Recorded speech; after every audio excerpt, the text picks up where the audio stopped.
mari a eu un glioblastome. C'est la tumeur cérébrale la plus fréquente chez les adultes. C'est une maladie qui est incurable et qui est extrêmement agressive. La médiane de survie est de 12 mois, ce qui en fait le cancer avec le pire pronostic. On ne sait pas pourquoi ça arrive et ça peut arriver à n'importe qui, n'importe quand. Ce que vous écrivez, le cancer du cerveau est un angle mort des politiques de santé.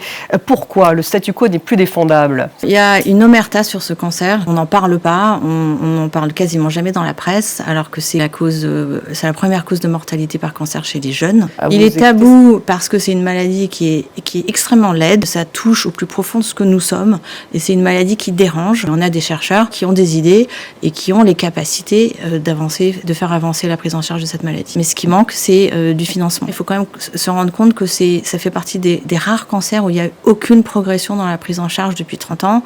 Le protocole actuel, c'est le même protocole qu'il y a 20 ans, alors qu'il y a d'autres cancers qui ont eu des révolutions parce qu'ils ont été financés. Sans une volonté forte des pouvoirs publics de financer ce cancer et de financer la recherche fondamentale qui permettra de suffisamment avancer dans la compréhension de la maladie pour dérisquer, pour qu'ensuite les laboratoires privés, les biotech puissent prendre le relais, il faut dédier une enveloppe aux tumeurs cérébrales, sinon on n'y arrivera pas.